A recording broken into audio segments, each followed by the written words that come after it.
Okay, so the question here is, can we trust memories? And by this point, you hopefully know that the answer is going to be no, not really. As we discussed, one way we can think of our memory is like a computer. But the difference with a computer is that when you reopen something that has been saved, it's going to look the same as how you saved it. And that is not the case with memories. When we bring up old memories, we're actually reconstructing those memories. Okay, we are piecing back all these little fragments of that memory. Now, one of the problems in this process is that memories are malleable. They are easily altered. They are very much influenced by various cognitive factors. So things like perception, imagination, your existing beliefs and attitudes about the world. All of this, actually another one that's not listed there, but a big one would also be your emotions. All of that can influence how a memory is stored in the first place. So as you are processing that memory, it is being filtered through all of these factors. That's going to alter how it is stored, but also then retrieving it again is going to be influenced by these factors. So this can lead to distortion. Now, I really want to emphasize here that a memory distortion is not the same as a false memory. We will be looking at that on the next slide.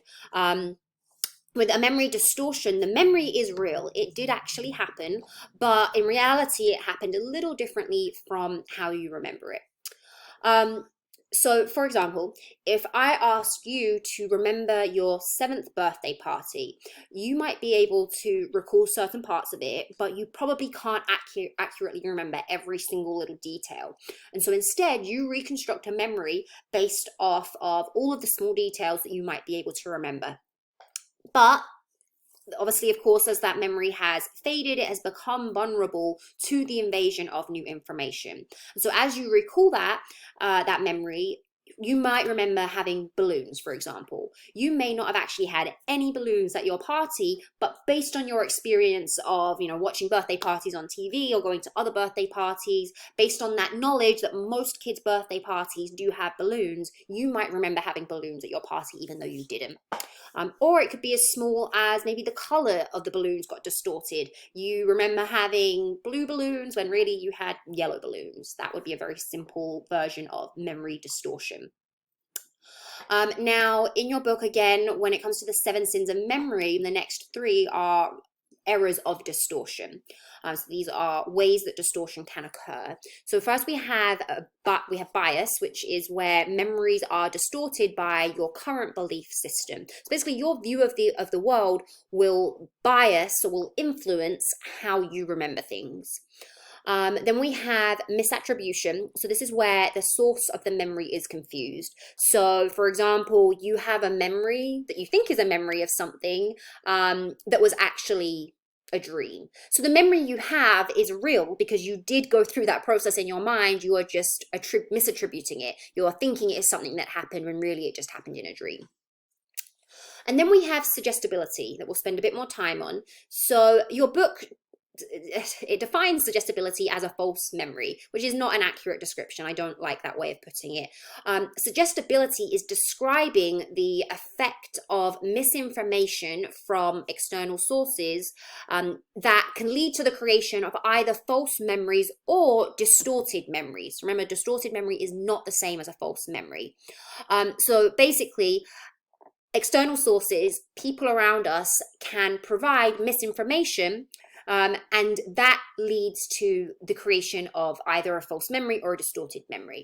So at this point, I would really, really like you to pause this and watch this video. There is a link included on your Canvas page. And in this video, they are showing you the effect of suggestibility. There is a scenario that is happening, and one authority figure, it's the professor in the room, makes the comment about the guy having an odd shape of nose. And as you watch the video, you will see how that causes distortions in the participant's memory. Okay, what they're remembering really happened, but the memory they have of how it happened and what he looked like, primarily of what he looked like, is distorted based on the suggestion implanted essentially by the authority figure.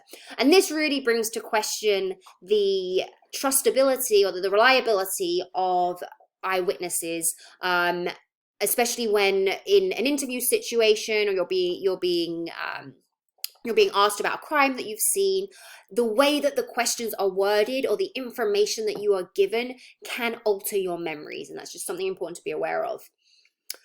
Anyway, this idea of suggestibility, once you've stopped and watched this video, brings me to the work of Elizabeth Loftus.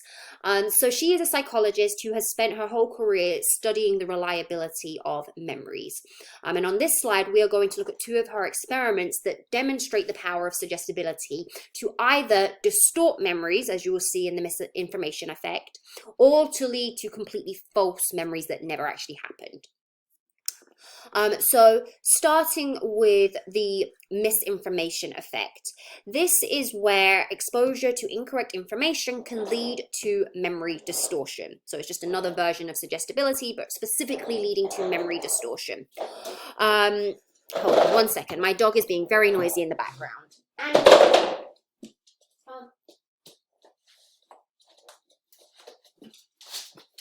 Okay, there we go. So basically, being exposed to incorrect information can lead a person to misremember the original event. And so her famous study that looked at this was done in 1974, and basically participants were shown films of car accidents and were asked to play the role of eyewitness and describe what happened. And so they were asked about how fast were the cars going when they smashed, collided, bumped, hit, or contacted each other. So there were 5 groups. Each group heard the question in a different way. The different word was using. And what she found was that participants that heard the word smashed estimated that the cars were traveling a lot faster than those that heard the word contacted. Okay, their memory was distorted by the word used. So the implied meaning of the word was influencing the participants' memory of the accident. Now, what she also found was that if they heard the word smashed, they were also more than twice as likely to say they remember seeing glass. That was a false memory because there wasn't any glass. So that detail was never there. So false memories are genuine, is when a person genuinely is remembering an event that never occurred.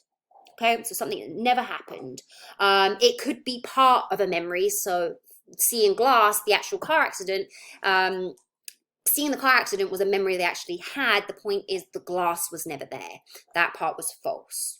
And so to study this, Loftus conducted a very famous study using the lost in the mall technique.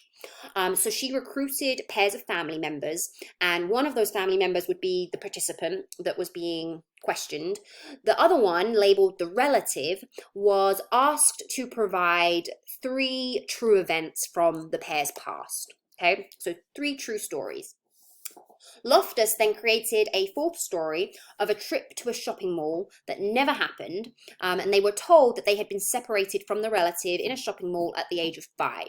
Okay, so they were told about these 4 events, and then the participant had to recall as many details about each of the 4 events. Now remember, 3 of those were true. The 4th one wasn't, and yet 29% were able to recall parts of the shopping mall event, even though it never actually happened. 29% might not seem like a huge amount, but that is a significant amount, assuming statistically it was found to be significant, or it wouldn't, these findings wouldn't have been so important as they have been. That's a lot of people to remember something that never actually happened. And what both of these studies are demonstrating, again, is suggestibility, just how easily information from other people can influence whether or not and how we remember something.